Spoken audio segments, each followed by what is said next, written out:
Hi, I'm Terry from Bed & Biscuits Boarding and Training Facility. This is Mango. She's been here for the on-leash training. She's done really well. She used to kind of rebel a little bit on the leash, lag behind a lot, but she's done really well. You just have to be gentle with her, but yet make her do everything and don't let her get away with not doing it. She's doing really well. When we return, we're going to come back to about 4 different exercises. We're going to do the heel on leash, the sit stay, the down stay, and the recall. I'm going to use hand signals and verbal commands through all these exercises. So when we come back, we'll start with heel on leash. Okay, this is going to be Mango's heel on leash. You're always going to start out with the dog on a sit stay, and through all these exercises, the dog will be at your left side.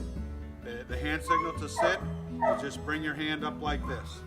You ask her to sit, bring your hand up like this, and that means sit. She knows that. And when you ask her to heel, anybody can drag their dog around like this, so you don't want to do that. Keep it loose where it hooks to the collar.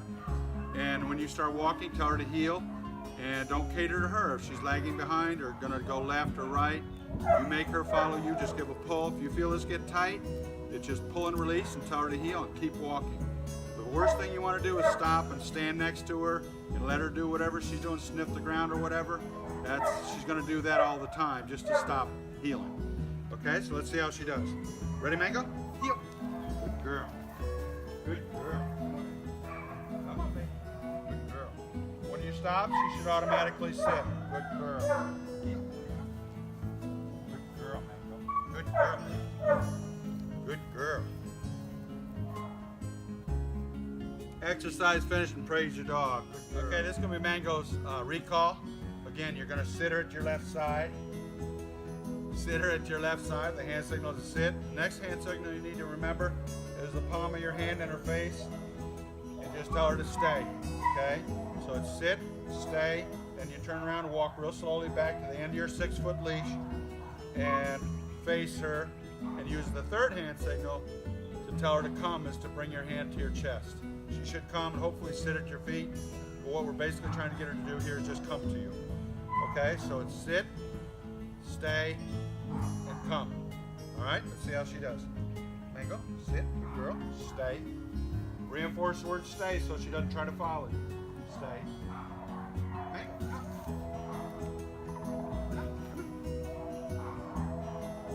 Exercise finished and praise your dog. Good girl. Okay, the sit stay, which is what we're going to work on here, is exactly like the recall. I'm going to put her in a sit. Yes. We're going to tell her to stay, walk out to the end of your leash. I would only stay there for like 3 to 5 or 6 seconds and then return. Never let her get up from her sit until you're all the way back standing like this where you started out from. I even come back and I stand here for a couple seconds so she doesn't anticipate the exercise being over too early. Okay, let's see how she does. Sit, good girl, stay. Stay. Stay. I've been laying the leash on the ground, walking around a little bit, but you can do that at home after you've done this with her a few times. So we're getting ready a little bit closer for the off leash. But when you return, stay. Reinforce the word stay. Good girl, stay. Stay. Exercise finished and praise your dog. Okay, Mango's doing very good. She's a little slow sometimes. I think it's because my daughter videotaping. She thinks she's going to be rescued by her. But she's usually a little more happy about the whole thing than this. But she's okay. She's just working a little slow today. The last exercise is going to be the down stay. You're always going to start out with her in a sit. Okay. You're going to turn and face her. You're going to put your finger right to the ground as you tell her to down. Okay? And that's why when she's jumping, if she wants to jump on you, put your hand out like this, and the word is off.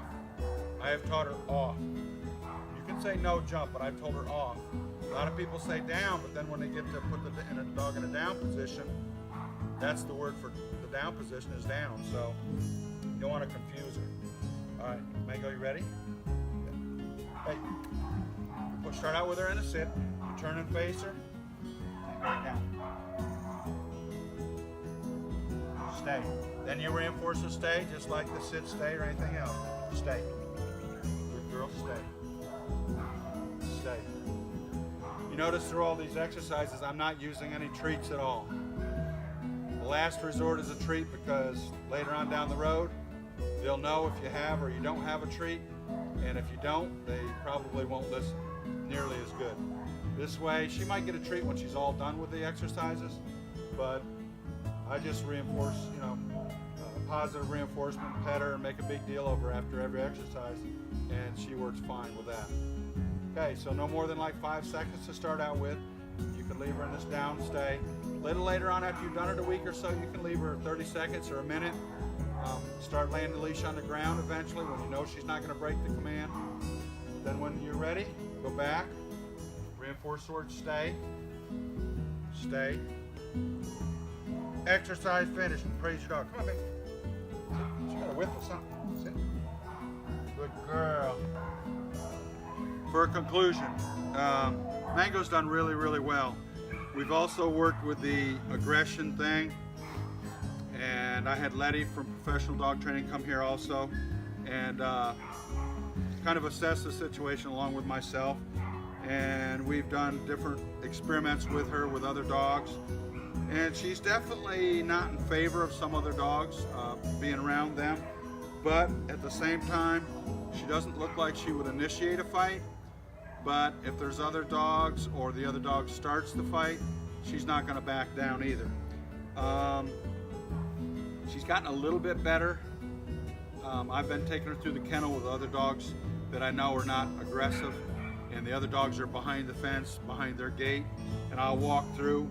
She's good, but if I walk her up and make her sit like this and she's 3 feet away from the gate, the dog's on the other side, she may, if she makes eye contact, she may growl. And I'll just I'll always have her on a leash with this collar, this prong collar, which you bought, which is very, very nice. When you're training her, always use this, but always take it off after you're done training. But I'd take her down the kennel with that collar and leash on. And the minute she starts to do a little growl, you can usually feel it in the leash before you even hear it. And just give a real quick pull and release and tell her no growl, no bark, whatever she's going to do or doing. And do that over and over, and she looks up at me when I do that, and she's definitely comprehending that. She knows she's not supposed to. I believe I'm making some headway on it, so what I would do if I were you is if you get her around another dog, I would get it to where the other dog maybe was on a leash also, so the other dog couldn't get too close to her, and do that, but just make it be known. Don't be afraid to be kind of stern with her. You can't be too stern. Just give a pull and release, tell her no growl, or no bark, whatever you want. No, just use the same words every time. And she's learning, but it's probably a little bit worse when you have her on a leash because she's doing like a protection thing for you. And I know she does that with me too if I've got her on a leash, but it's kind of a double-edged sword. You don't want to take the leash off because if things go bad, you have no control. So, but she's doing better and better. She's been a great dog. If you ever want to bring her back for the off-leash, I think she would do pretty well. Thank you very much.